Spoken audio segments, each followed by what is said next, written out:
السلام عليكم متتبعاتي الغاليات، كي دايرين؟ لاباس عليكم؟ نتمنىكم تكونوا بخير وعلى خير وفي اتم الصحه والعافيه. وانتم كتشاهدوا الفيديو ديال هذا النهار في اطار الوصفات المقترحه لشهر رمضان ان شاء الله، ولا الفطور بما اننا في العواشر والوقيته ديال الصيام هي هذه. جبت لكم وصفات اللي هي اقتصاديه فقط بالعجينه ديال المسمن، سهله وكتوجد بسرعه. نتمنى انها تنال الاعجاب ديالكم. نتمنى اللي اول مره تشوف القناه ديالي تشترك باش يوصلها كل جديد، وغادي نشارك معكم وصفات اخرى، يعني مازال باقي الخير للقدام ان شاء الله. غادي نشارك معكم هاد الشهده مالحه، غادي نرافقها بهذا العصير ديال التفاح والحامض اللي كيجي لذيذ بزاف. نخليكم مع المقادير وطريقه التحضير وفرجه ممتعه. هنا غادي نحتاج 2 ضعيف ديال الدقيق الابيض، الملح، غادي نحتاج كذلك معلقه كبيره ديال الزبده. غادي نحاول انني ندخل ديك الزبده في الدقيق مزيان. تقدروا تعوضوا الزبده بالزيت نباتيه، 2 معالق كبار ديال الزيت نباتيه.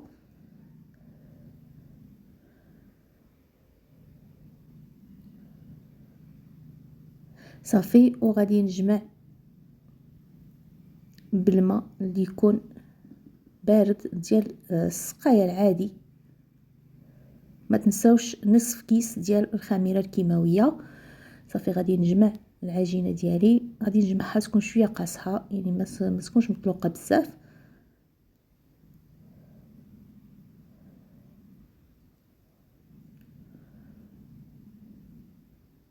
وغادي نديرها في واحد البلاستيكه، نجمعها بسلوفان وغادي نخليها ترتاح. بين ما ارتاحت لي العجينه غادي نمشي باش نحضر الحشوه. فواحد المقلاة غادي ندير زيت نباتيه ولا زيت زيتون. غادي نجيب واحد 2 ديال البوارو، البصله خضاريه، وغادي نقطعها. البصله الخضاريه راه كتعطي واحد اللذه رائعه في الحشوات، يعني الا كانت متوفره ديروها هي احسن من البصله العاديه. الا ما كانتش متوفره صافي استعملوا البصله العاديه. عندي قطع من صدر الدجاج. انا دائما فاش كنجيب الدجاجه يعني ما كياكلوليش ليها الصدر في المرقه ولا في الطاجين، ولا كنخليه للحشوات.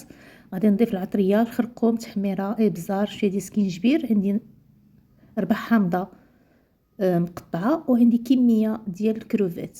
الا ما متوفرش عندكم كميه ديال الكروفيت غادي تجيبوا ضامه ديال البنه ديال الكروفيت راه كتباع، ولا ديال الحوت، وغادي تضيفوها. عندي هنايا معلقه صغيره ديال لاصوص الصوجا، وعندي معلقه ديال الربيع قزبر ومعدنوس، وعندي الزيتون مقطع.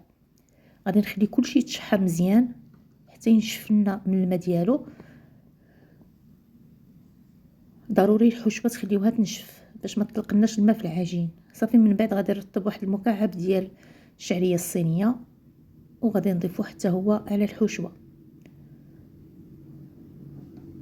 هاد الحشوه راه كتجي بنينه بزاف، عمروا بها اي نوع من المملحات.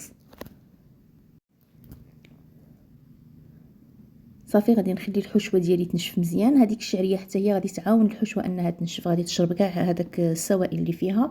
هنا غادي نمشي نرجع للعجينه ديالي. شوفوا غادي نلقاها مدلوكه تبارك الله.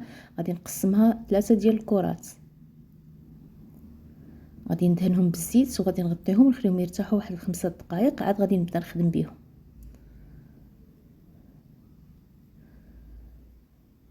بالنسبه للتوراق غادي نحتاج للزيت، وعندي زبده بدرجه حراره المطبخ.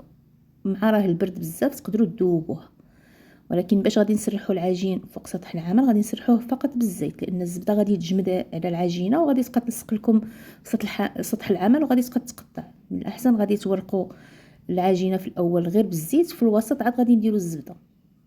صافي، غادي ندهنوا الوسط بشويه ديال الزيت وشويه ديال الزبده بهذا الشكل هذا.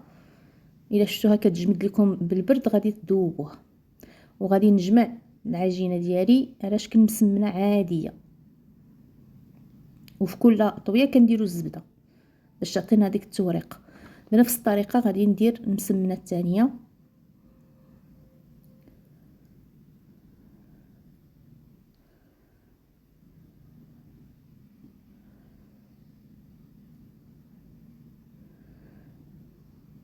حتى هي غادي نحاول انني نسرحها مزيان نورقها حتى يبان لي سطح العمل. غادي ندهن بالزبده وغادي نطوي على شكل مسمنه عاديه، ندير في وسطها المسمنه الاولى.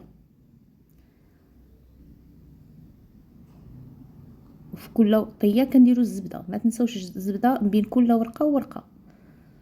صافي غادي نسرح الكره الثالثه حتى هي بنفس الطريقه. هنا الحشوه ديالي من بعد ما بردات ضفت لها شويه ديال الجبن محكوك فقط اختياري، الا ما متوفرش ديروا مثلثات ديال الجبن باش يجمع لنا الحشوه وتجينا معلكه. صافي غادي نجيب العجينه غادي نبسطها هكا فوق سطح العمل، وغادي نجيب القطاعه وغادي نقطعها مربعات. تقدروا تصاوبوها في مول دائري ولا غادي ديروا الاطار، غادي ديروا الصني وغادي ديروا الاطار كما درت انايا. هنا غادي نقطع على شكل مربعات، حاولوا انها تكون مربعات متساويه. غادي نعمروهم بالحشوه وغادي نجمعوهم وغادي نستفوهم في صني اللي غادي ندخلوها للفران بهذا الشكل. هذا الطريقه اللي هي سهله مهله، يعني ما تحتاجش شي مجهود اللي هو كبير.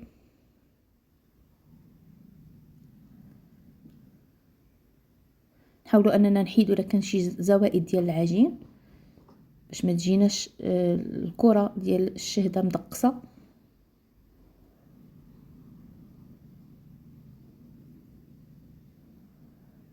بالنسبه للطريقه ديال الطياب كما سبق شرحت لكم في الفيديو اللي قبل، اللي مازال ما شافت الفيديو اللي قبل ديال التشكيله ديال المملحات تمشي تشوفوا.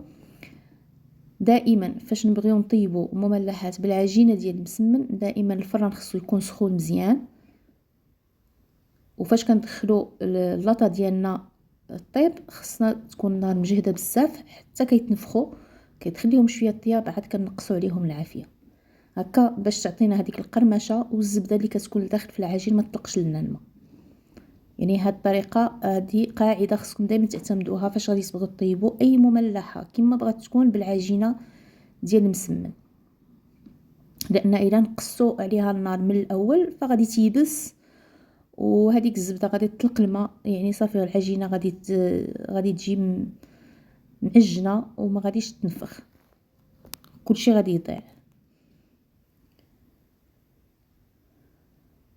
صافي غادي نكمل كلشي بنفس الطريقه وغادي نوريكم الطريقه باش استفت الحبات ديال الشهده. ها نتوما تشوفوا هما راهم غادي يتنفخوا في الفران لان العجينه عندنا فيها الخميره كيماويه وغادي يتلاصقوا مع بعضياتهم. هنا عندي صفار بيضاء خلطته مع شويه ديال لاصوص صوجا وغادي ندهن به الوجه ديال كريات ديال الشهده.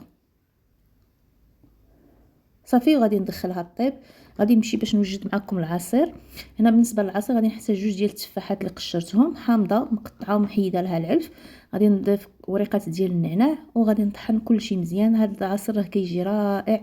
بالنسبه للسكر فهو اختياري، اللي بغى يدير السكر يديرو، اللي ما بغاش يديرو ما يديروش. انا ما كنديرش السكر في العصائر.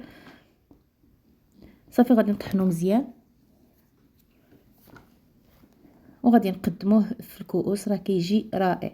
هنا من بعد ما تحمرت لي الشهده ديالي جبت شويه ديال الفرماج محكوك وزينت به الوجه ديالها، وعندي حبات ديال الكروفات بالقشره ديالهم شحرتهم في الزيت هما اللي غادي نزين بهم. التزيين كيبقى اختياري، تقدروا مثلا تزينوا فقط بجلجلان بيض ولا البوافو ولا اي حاجه يعني تزينوا بها، ماشي ضروري ديروا نفس التزيين اللي درته انايا. خدموا بداك الشيء اللي متوفر عندكم في المطبخ. دائما حاولوا انكم تبتكروا وتختاروا شي هوايات من داك الشيء اللي موجود عندكم في الكوزينه، راه حتى حاجه ما صعيبه. هذا هو الشكل ديال الشهده،